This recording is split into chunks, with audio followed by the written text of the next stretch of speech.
What would you do if a single moment, a split-second decision, changed someone's entire life, yet you never even learned their name?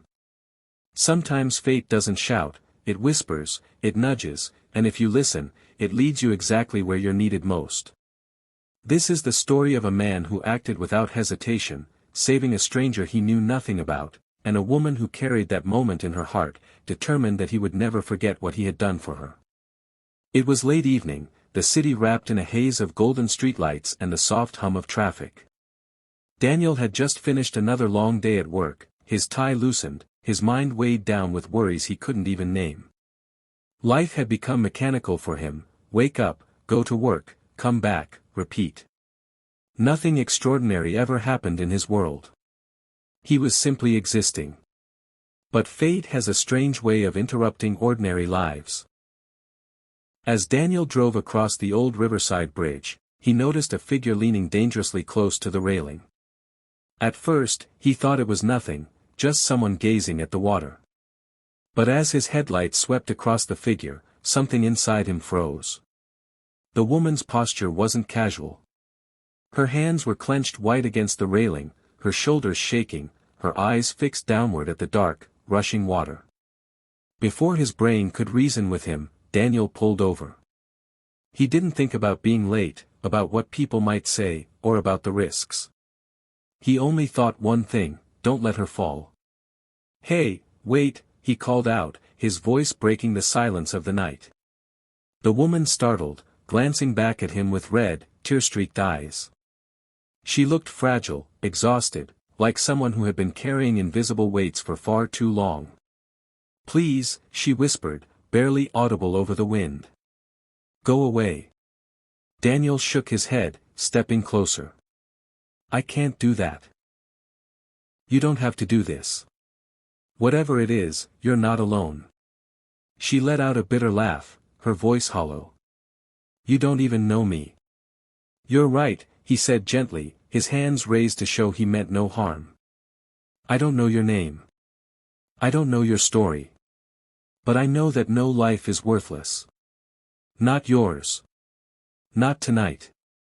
For a long, trembling moment, silence hung heavy in the air. The river below roared like it was waiting. Her grip loosened just slightly, but Daniel's heart raced. He had to keep talking, had to keep her anchored. "Look," he said, his voice soft but steady, "I don't have the perfect words. But I'm here. I'll stand here all night if I have to. Just don't let go." Her chest heaved with sobs, tears slipping freely now. And finally, she stepped back from the edge. Daniel let out the breath he didn't realize he was holding.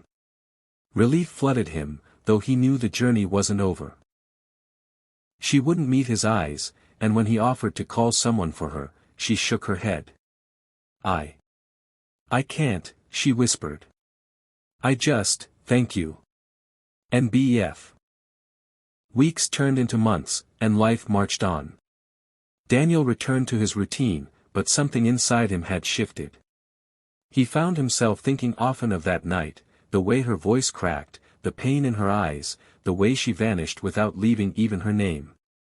He wondered if she was okay, if she had found her way back to hope. He would never know. Or so he thought. One rainy morning, Daniel stopped by a small cafe near his office. The bell above the door chimed as he stepped in, shaking droplets from his coat. Behind the counter stood a young woman, serving coffee with a warm smile to every customer who approached. And then, his heart skipped. It was her. She looked different now, her hair neatly tied back, her eyes brighter, her shoulders no longer weighed down. But Daniel would never forget that face. She froze too, the moment her gaze landed on him. For a heartbeat, the cafe felt suspended in time. "You," she whispered. Daniel gave a small, unsure smile. "I wasn't sure I'd ever see you again." The woman's eyes welled up with tears, but this time they weren't from despair. She came around the counter slowly, as if afraid he might disappear if she moved too fast. "I never got to thank you properly," she said, her voice trembling. "That night, you saved me. You didn't know me, but you saw me. And because of you, I found the strength to keep going. Daniel swallowed hard, emotion catching in his throat. I'm just glad you're here. That you're okay. She nodded, then placed a hand on his arm. I made myself a promise that night. If I ever saw you again, I'd make sure you'd never forget me, not just as the girl on the bridge, but as someone who lived because you cared enough to stop.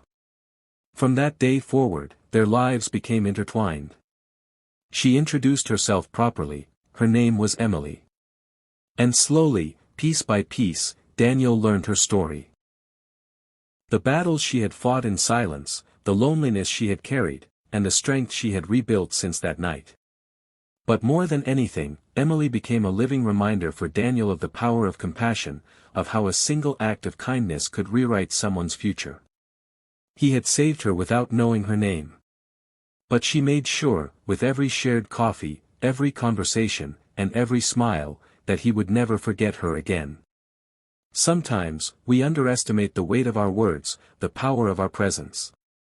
But to someone standing at the edge, it can mean everything. Never think your kindness is too small, it might just save a life.